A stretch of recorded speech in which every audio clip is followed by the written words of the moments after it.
Hey everybody, welcome to No Vacancy. I'm Glenn Hausman, and this week we're taking off, but we're giving you some of our favorite content from the year. We got a lot of great interviews in store for you, so stick around.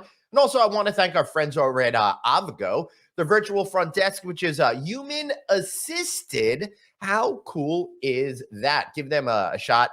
Avgo, that's AAVGO. That way, they're going to help you manage the guest experience, and there's a lot of features: check in, check out, upsells, payment method collection, payment processing, reward program connectivity, and you don't need a human being on site, but some human being will be there helping your guests. Please check out Avgo and enjoy this special week of repeat shows. Thanks so much. Happy holidays, happy New Year's, and we'll see you back here in 2023. Anthony, good to see you, my friend. I think we're going to Botswana. You ready to get on the plane? I want to go to Botswana. I'm Anthony. Welcome to No Vacancy Live. That's my friend Glenn. You're watching the #1 show in hospitality.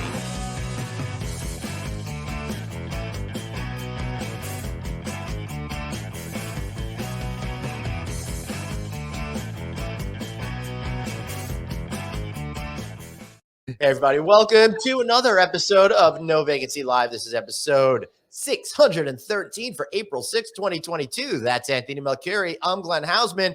Anthony, so good to see you, brother. So over 600 episodes. Have we done anything, Glenn? Have we done anything? Has this been important for our industry, or are we just wasting everybody's time? I feel like we're mostly wasting everybody's time, but in a good way. You could be out there working, accomplishing things, but instead, spending an hour with us is just like putting on a nice, warm, woolly blanket. Yeah, actually, I put on a nice, warm, woolly sweater today because it's cold here in New York. I just came back from 90-degree weather in Arizona, and 90-degree weather in Arizona feels like 70 in New York weather. Yeah, it sure does. And hey, guys, this is why you tune into No Vacancy Live every day. It's hard-hitting conversation, such as what kind of sweater will we wear? But Anthony, before we bring on our guest today, this is going to be a fun one. I thought it was interesting because I was watching the YouTube last night, and instead of seeing normal ads and stuff like that, I saw a cool hotel-related ad, but not to go stay at their hotel, but to work for Great Wolf Lodge. And the whole ad was saying, hey, it's a great team to work with. You can create friends and all of that. I've never seen a video ad for hotel labor, particularly on YouTube. Well, first of all, that's where they belong now. All ads belong on social media. And number two, it's because they're desperate. You know, people are desperate to find workers. And again, don't get me started why we're desperate for workers. You know, I don't think Europe is having the same problems America's having, because I think they saw it as a profession. So now they're everybody's kind of, in overdrive trying to get employees. And hopefully they pay them well, and hopefully they give them good benefits, and they take care of their employees, and they'll stay for a long time. And I mean, Great Wolf Lodge is a great company. Yeah, I think so too. I love taking my kids there when they were younger. Not that they wouldn't enjoy it now, but they're 18 and they don't want to do that stuff with me these days. I'm not an indoor water park guy, and I ran outdoor water park at Nickelodeon, but I'm not an indoor water park guy. I'm not really a water park guy. Yeah, I'm not kind of into water or parks or pretty much anything. I am into warm, woolly jackets, though. That much I know. All right. Another thing I'm into is great conversations with great people. And this is going to be a fun one. This is going to be a different one. We went a little bit outside the hospitality industry on this one to find one of the first ever female pilots flying for the Botswana military, Kgomotso Phatsima. So great to see you. Welcome to our show. I hope I gave your name justice. Thank you so much. Hello, everyone. Thank you for having me on this show. I'm so excited to be here with you guys, all the way from Botswana, Africa. That is so amazing. Now, Botswana is a country I'd love to visit one day, and I've never been to the African continent either to see any of the 60-plus amazing countries that are there. So it's a little bit different for all of us up here, in the United States. What was it like growing up in Botswana, and what led you down the path of wanting to fly? I grew up from very humble beginnings in a small village called Kgomotso. It's just a stone throw from Kgomotso International Airport. It's one of the largest airports in Botswana. So I used to walk barefoot to school, and I used to see aeroplanes flying over my mother's thatched roofed house. And then from an early young age, I knew I was born to fly. That's Wow, amazing. that's beautiful. That's absolutely beautiful. So, first of all, what is, for people that haven't been to Botswana, tell a little bit about Botswana, the country, and then tell us how you went about working in the military and flying for the military. And just so you know, Captain, our very own Anthony was in the military here in the United States in the Air Force. Oh, wow. That's amazing. That's amazing. Another veteran. I did not fly. I apparently didn't have the brain power to fly. So, but I did pour coffee for generals, which was cool. Very cool. Very cool. So Botswana is in the center of Southern Africa. It's one of the most peaceful countries in Southern Africa. It has a population of 2.2 million people, and we have 2.4 million cattle. The cattle are more than the people. It's quite a beautiful country with the Okavango Delta, the Chove National Park. It's a beautiful country to visit. I after finishing my Form 5, because I knew where I wanted to go, I always knew that I wanted to fly. I finished my Form 5 with high flying colors. And when I told my mother that I wanted to fly, she said, we are too poor. During our time, girl child could not even dream of flying planes. I should go to the university and become a teacher. With a very heavy heart, I went to University of Botswana, and indeed studied Bachelor of Education Science in both maths and physics. And then I finished in 2008, and I was deployed in Good Hope Senior Secondary School to teach mathematics and physics. So that's how I went into teaching. And then in April 2009, the Botswana Defense Force decided to enlist its first female military pilot. And that very degree that I was reluctant to do became like the runway towards my flying career, because the requirement was a basic degree in science, and I had done Bachelor of Education in both mathematics and physics. So that's how I joined the Army and ultimately flew in the Army. That's pretty awesome. A little bit of, you wanted to do something, you set your mind to it, and happening to be in the right place at the right time. Just as your country started to go through, I guess I would call it meaningful changes, that they opened it up to amazing people that happen to not be men, right? Yes, absolutely, absolutely. Because my mother was saying that during her time, a girl child could never even dream of becoming a pilot.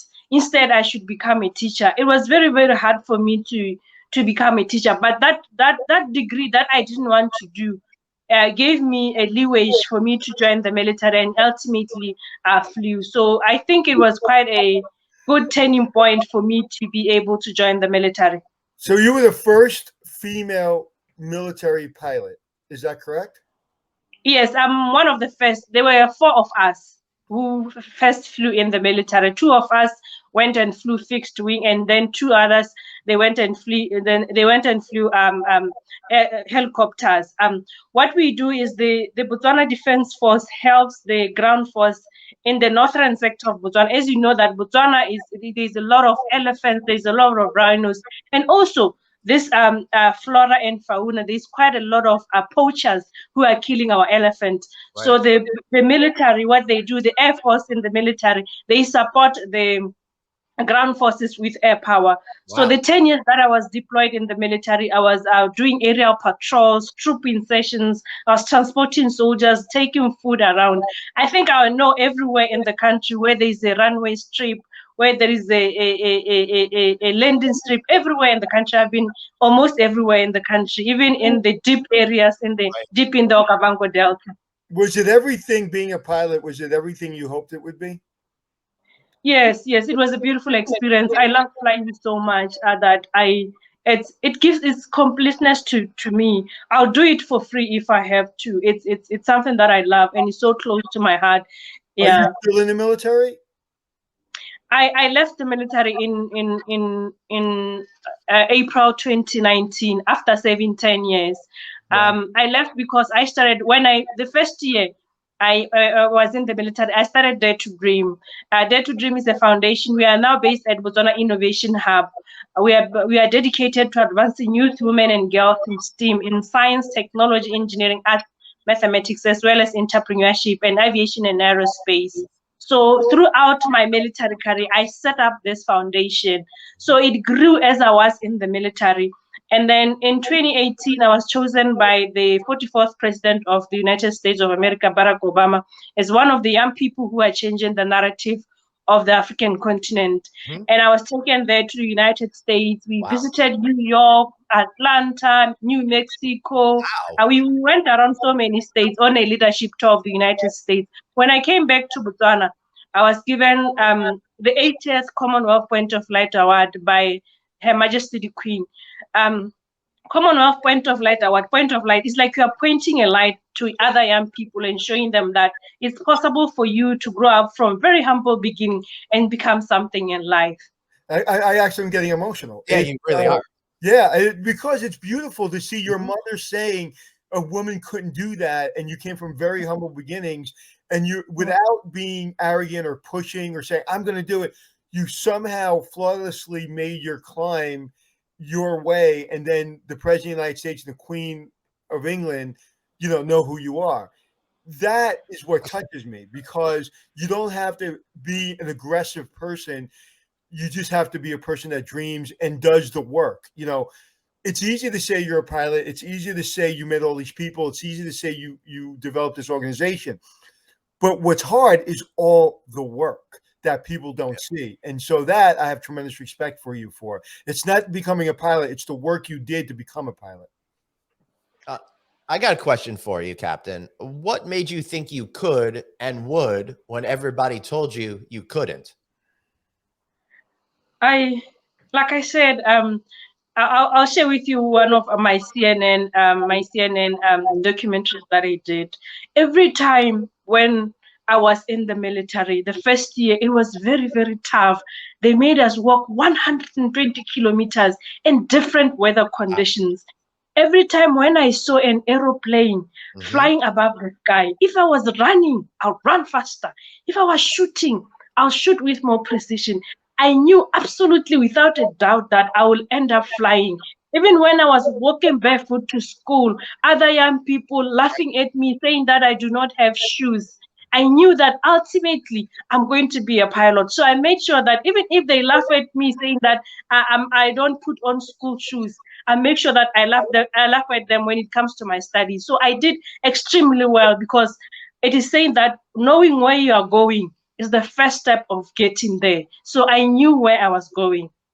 That's absolutely beautiful. And you're such an inspiration. When you tell someone in your country that may not know you that you're a pilot, what's their reaction? They cannot believe that a woman can fly. Even when I was in the military, some of our bosses would say that, no, if it's a woman flying, myself, I'm not going. You know what I will do? I'll tell them that if you don't get inside this plane, I'm going.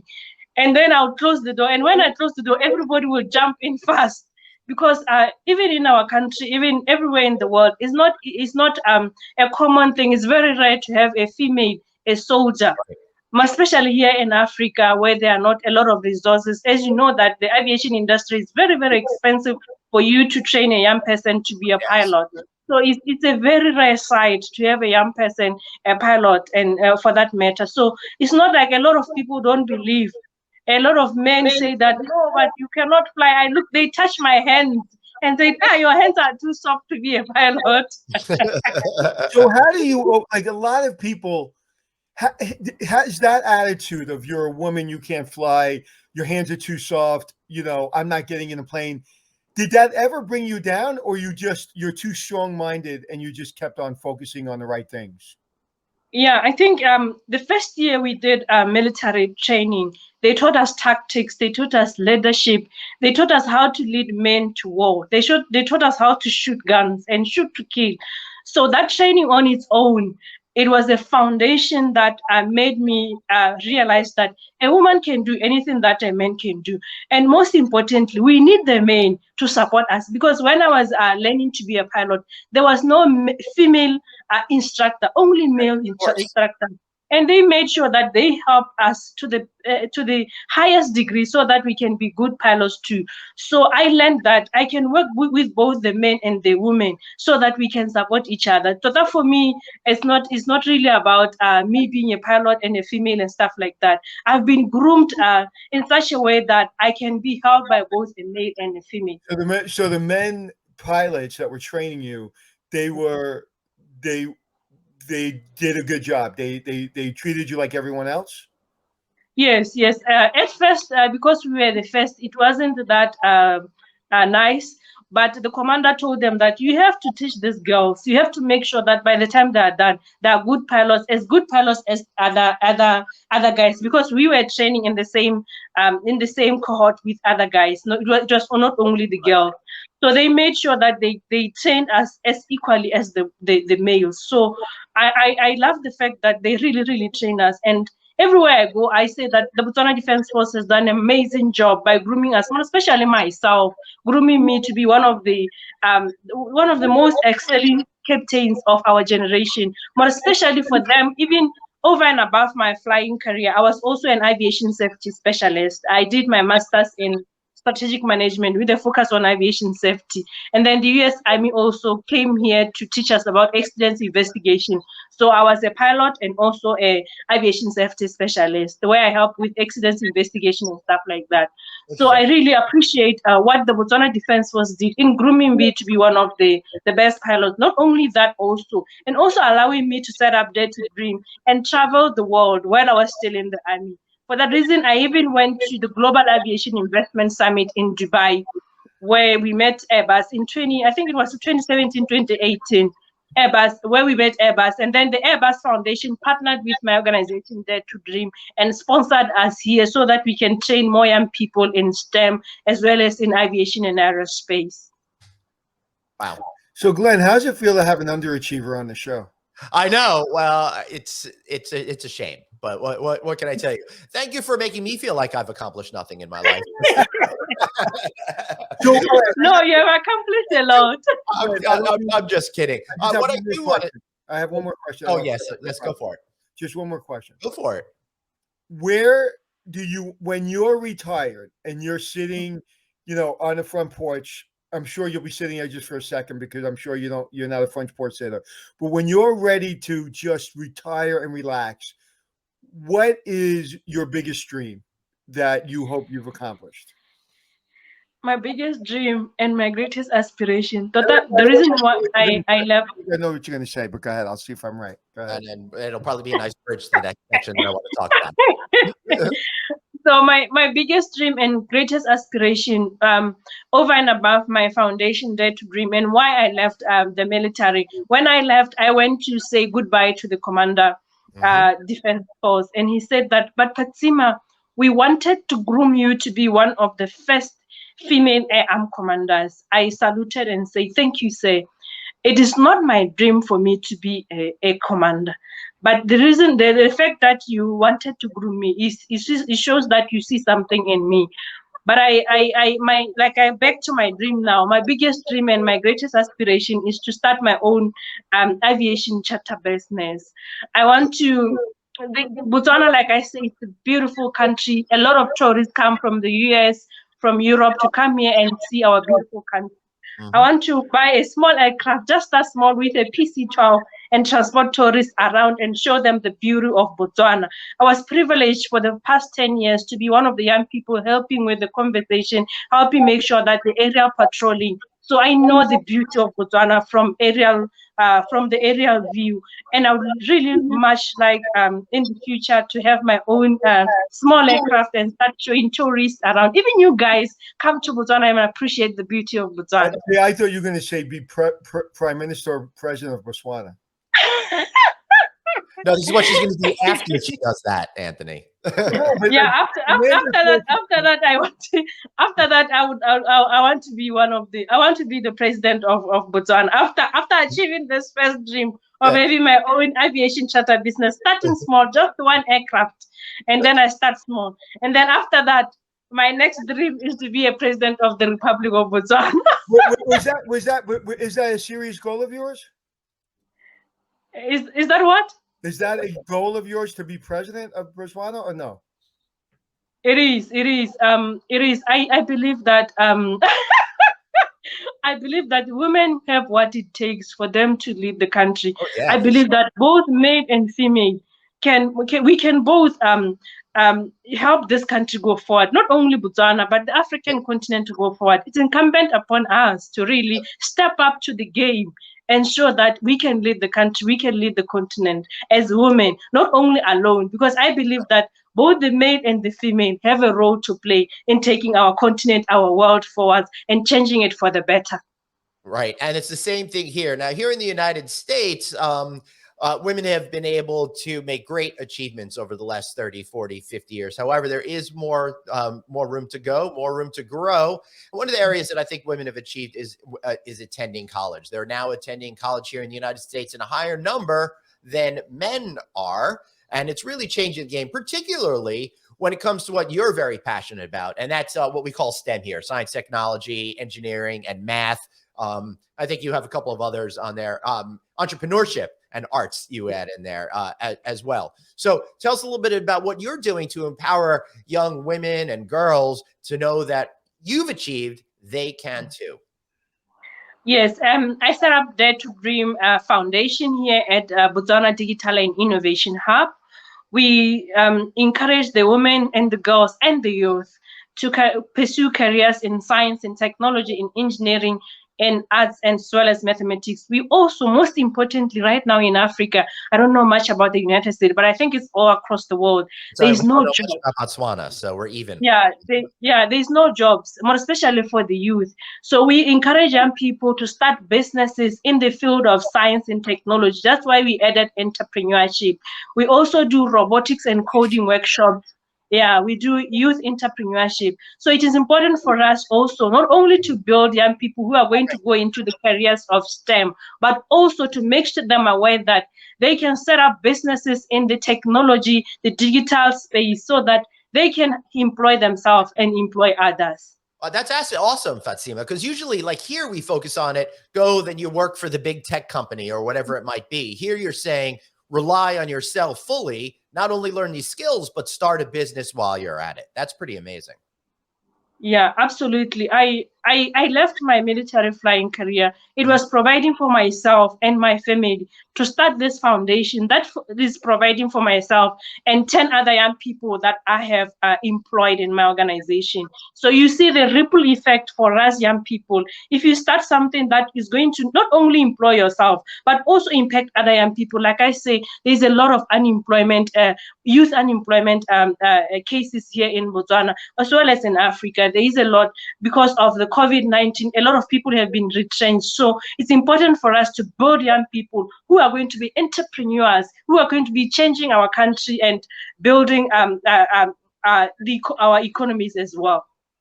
There's a strength in you that I haven't seen in a lot of people in my life, let alone on the show. And there's a belief that you have, and I really believe if you would have told me your goal isn't to be president of Botswana, I'd be disappointed, because there's very few people I would probably meet on this earth that could be. So just it's an honor to talk to you. What I want to know, the moment you got your wings, your mom, I'm sure, was there. What was your mom's reaction? Yeah, my mother came with me to for the wind ceremony, and then they asked us if they wanted to fly. She said, "No, no, I don't want to fly." My mother was like 45 years older than me, so we really lived in different generations. Of course. And then yes, and then all the time when they were plane crashes around, she will call and ask me if I'm okay. And then she kept on telling me that you should go to the university and work in the office. The reason why I did my master's degree is because she kept on telling me that I study further so that you can work in the office. But she did not understand that the aeroplane is actually my office. The aeroplane is where I find completeness and where I find the most joy. But indeed, I went on into the university and made sure that I study further. Yeah, she was very, very happy when I got the wins, but she was never settled. Yeah. Wow, that's beautiful. Did she ever fly in your airplane? No, she never did. She was always afraid to fly. I understand that feeling. I can't imagine actually flying an airplane myself. Anthony and I were on planes all of the time, right? We've got millions of miles between us, but the thought of actually being in the pilot seat and having that responsibility is too much for me to. You know, it's interesting. I was walking through an airport last night, and I see a pilot, and I'm sitting there. I go into the Delta, and I started thinking about being a pilot, and I was like, and I was in the Air Force. So one of the reasons I want to go in the Air Force is because maybe one day I can fly. I didn't go wanting to fly. It was like, if I'm in the Air Force, maybe they'll send me to school. I'm colorblind. I couldn't fly. But I never thought, when I thought about maybe I'd be a pilot, I never thought about the responsibility that you have. And I'm thinking that pilot's going to get in the seat. They're standing on line like us. They're walking through. They have their luggage like we do. And now they're sitting in the seat and they're going to fly 400 strangers, somewhere, and they're going to land safely. 90, and it was funny because as I'm walking through the airport, it's like we're all getting on airplanes and getting off airplanes like we're walking down the sidewalk. It's like we don't even think about it anymore because of the expertise of not only the technology of the planes, but the expertise of people like you. But we don't even give it a second thought. And I was thinking if a plane crashed once a week, a big plane, like we would not be flying. It would change the dynamic of the world. Yeah, it's a lot of responsibility for you to be a pilot. I think even going through it on the military side, where they teach you discipline, where they teach you responsibility. I think for me it was a great foundation for me to start flying in the military. Even though I have a commercial pilot's license as well, I can fly commercially. But in the military, they teach you responsibility, they teach you discipline, dedication, to make sure that you do your work to the best of your ability, and to realize that you are holding people's hands on your palms. You have to make sure that you do your job to the absolute of your best. And did you feel, because you were a woman, that if you made a mistake, it was just multiplied, that it was worse because you were a woman? No, not at all. Because like I said, we train with men. We train with men and there was never a point where I felt like I was less of a man.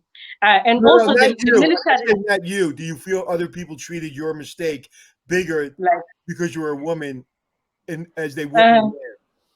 I think because of my military training, even if they did, I was always myself. The way I was as a pilot was that if I don't understand something, I'll go back to my boss and say, can you explain this to me? I don't get it properly. How do you want me to fly this plane? How do you want me to get this maneuver? So I was always this kind of student who was always and ever willing to learn.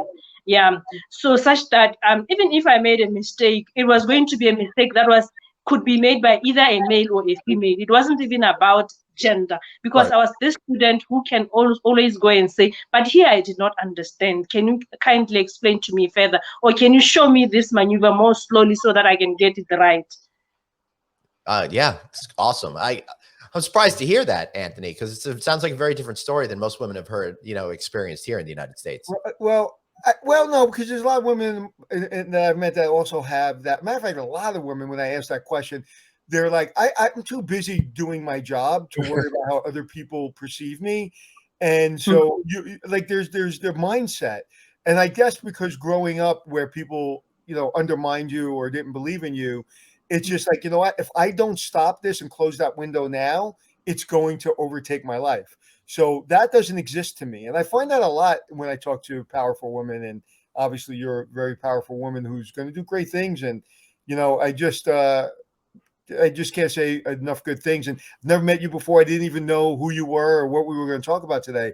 But your mindset is powerful. And it's all about mindset. So whether you want to be a pilot or whether you want to be a teacher or you want to be a bus driver, you would probably be the best teacher, the best bus driver, or the best pilot, period, because of your mindset. So when you speak to young people, young women, how much do you talk about mindset? Yeah, that is very, very important, because remember I said when I was walking barefoot to school, in that midst of poverty, I always knew that I was going to fly.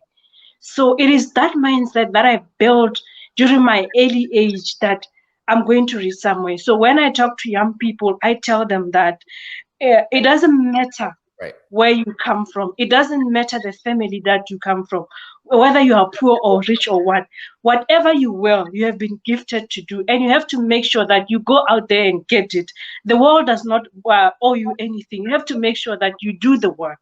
And I show them an example about myself that this is what I did. I didn't even know that how I'm going to end up where I am, but I made sure that my results, my um, Form 5 results speaks for myself to an point where I get sponsored at the university and also get picked in the military. So I tell young people that you really need to put yourself out there. You really need to do the work and build a very mindset that you know that you believe in yourself no matter what.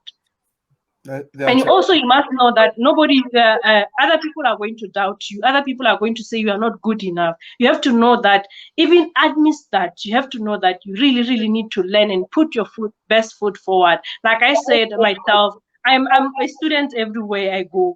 If I don't understand something, I ask. Say, I don't understand this. Can you kindly explain to me this one? As humbly as I can, and I make sure that I learn. So this is one of the things that I tell young people, that be humble, make sure that you learn as much as you can, so that you can achieve greater heights. That's the greatest lesson I think any human being could have, is be humble and work hard, and that is the secret. You know, that's just people ask me what's the secret, and I always say there is no secret, but I'm going to maybe change my answer and say there is a secret. Be humble and work hard. I think that's the secret, right? Yeah. And even if you're not a pilot, people you see on TV that work and you say, oh, they have such an easy life. Very few people I know that have achieved anything in this world haven't worked really, really hard. And, you know, and it's just, it says a lot about you. It says a lot about your mother, your family, how you grew up. And where you lived, were other people as poor as your family, or did other people have shoes, or did everybody in your community, in your town, not have? Yeah, I know the village that I grew in, it was quite a very poor village, and most of the time, most of other students, a few of them, like myself, did not have shoes. And also, I was one of the first young people in my side of the village to go to the university. So you can see that when we were growing up, we didn't have mentors. We didn't have anyone to look up to who was excelling. But I made sure that I looked up the sky. I looked at the plane and make sure that somehow, somewhere, I get that hope in me that I should go somewhere, so that the others also can look up to me and say, if she has been there when she's coming from the very same village that we are coming from, even us, we can go somewhere. Wow. Beautiful.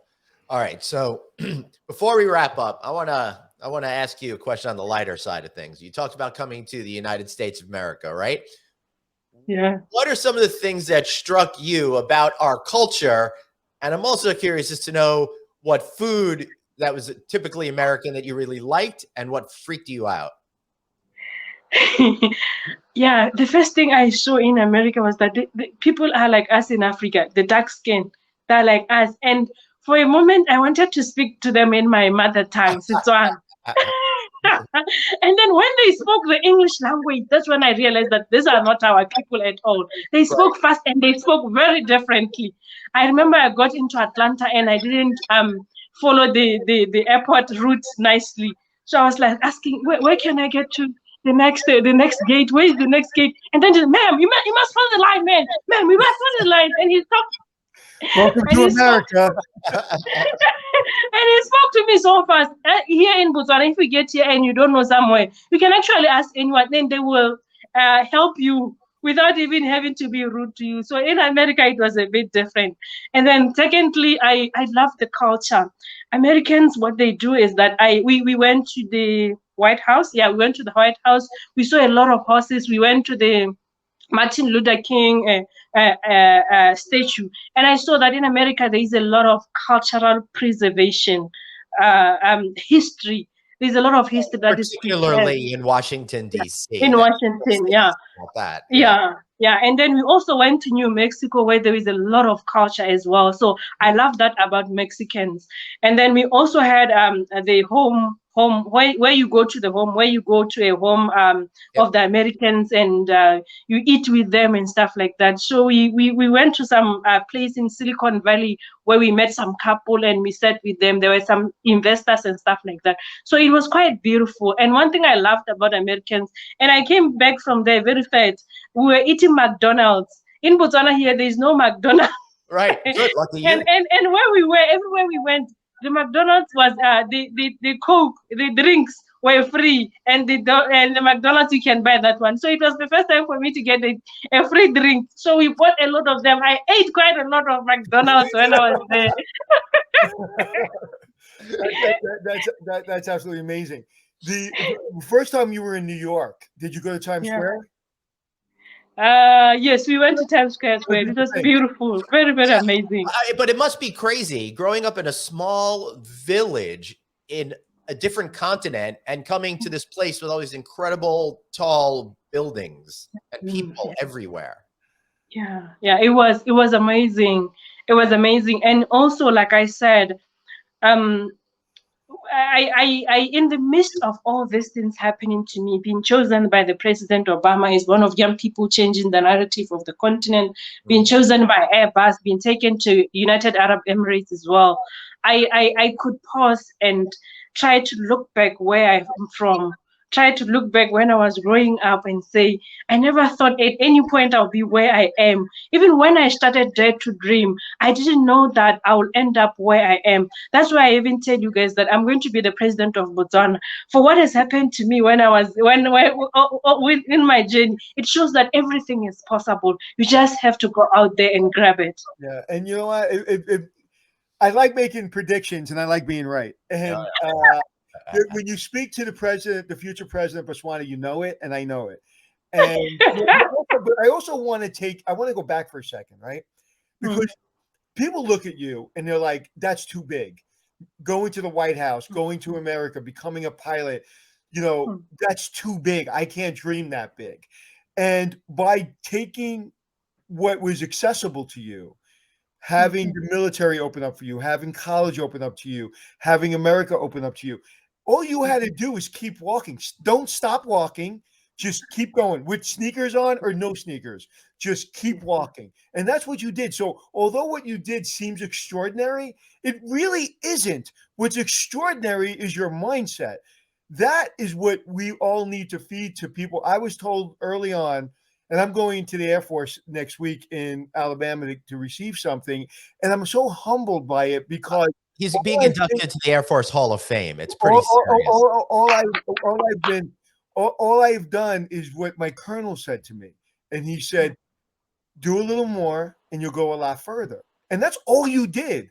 So as wonderful as you are, and as much pride as I have in seeing you, and I'm sure you have in yourself, you didn't cure cancer. You just did what was in front of you, and you held your dreams. So how do you impart that to children? Yeah, we host motivational talks. We host STEM leadership workshop, youth entrepreneurship workshops with different organizations. For example, we're working with UNICEF, United Nations Children's Fund. Also, I got called to be speakers in different events. As you might be aware, the Forbes 30 Under 30, for the first time, it will be here in Africa, and it is hosted here by our president in Botswana. What's going to be hosted? I'm sorry, I didn't hear that. Forbes 30 Under 30. Oh, wow. Forbes. Yeah. So for the first time to be here in Africa, and it's hosted here in Botswana by our president, Dr. Mokgweetsi Eric Masisi. And on that day, on the 25th of April, I've also been chosen to be one of the young people who will be talking to 600 young entrepreneurs across the African continent, much as you are saying, encouraging them that it might be hard, it might be difficult, doors might be closing on our face. The COVID-19 pandemic has really disrupted our business, but we should keep keep on going. So this is some of the messages that I'll be sharing with our young entrepreneurs that are going to be coming from the African continent, as well as some are going to be coming from United States of America as well. Yeah, and it's just like I said, you're an inspiration, and it's putting one foot in front of the other and doing everything to your best ability, passing that one test, and then worrying about the next test, and passing that one, fly, the first time you're in a cockpit, and obsessing about that moment, not obsessing, like you said, you want to worry about your business and your foundation, and then you worry about being president. So, but once that dream comes into play, you're going to have the same focus to achieve that. And I would bet a lot of money that will be achieved. Thank you. I will bet a lot of money. Thank you so much. And you got any more questions for our incredible guest? I'm good. I'm right. just honored to have this conversation. All right, make sure you buy the book Born to Fly if you want to learn more about Captain Phatsima's story and dare to dream along with us as we all find ways to achieve. Thank you so much for being here, Captain. We really appreciate you. Thank you so much, guys. It's been quite an amazing interview. Thank you, guys, who are logging on. I've been seeing a lot of beautiful messages. You rock. Thank you so much. I hope my story has inspired you to achieve your dreams. And how can people find you? What's your website? Our website is www.daretodream.co.bw. We are also on LinkedIn, on Twitter as Dare to Dream, and also myself, I'm on social media as Kgomotso Phatsima on Instagram and also on LinkedIn. Beautiful. Thank you. Appreciate you, Captain. Have a good one. Thank you. Thank you so much. Bye-bye. Hold on. Leave her name up there. I'm leaving her name up so you guys can get this. Wow. You never know what you're going to get, huh? She's hold on, I got to bring her back. I love that. All right, we'll see you later. You're very awesome. What was she doing? You can't see it backstage, but she's like, woo! She was like really happy. I was really happy. So it's interesting, Anthony, because you never know how some of these interviews are going to go, particularly when we get outside the hospitality industry. But what an interesting woman. What a great story. What an incredible journey. Mindset and positive mindsets, you can talk to anyone, whether they're a pilot or whether they're talking about making grass greener. Like when people are happy and people want to achieve something and they're goal oriented, you can have that conversation with almost anyone. It is, and she was an easy interview because she's so excited. And when I made that prediction to say you will be, like, I didn't say it like, oh, that would be a great thing. Like, I knew that was in her heart because that's the way she thinks. Yeah. It's the way she thinks. It's that subtlety, that humbleness that you would never say that out loud unless somebody asked her that question. Well, she denied it at first, and then she copped to it. Well, I don't know if she denied it, but she didn't start with that first. You're very persuasive, Anthony, to get her to get her to admit that. All right, everybody, make sure if you're watching us, why not download the audio version of our podcast? You know the spiel by now. Get it wherever you get your podcast. And if you're listening to this right now, why not watch us every once in a while? This is a particularly good episode. Why don't you got to see the good old Captain there and see what she was all about. Reach out to us. He's at Anthony Hotels. I'm at Traveling Glenn on social media, or you can find us at glenn@novacancynews.com. Any final thoughts, my friend? Yes, I believe you will be president one day of Houseman Smokehouse and Pool House, or whatever it's called. That's great. One day I might be. Right now I'm CEO of the Houseman Resort Pool Club Smokehouse and Dispensary, but I might get demoted to president. So you could be right, Anthony. There's still time. There is still time.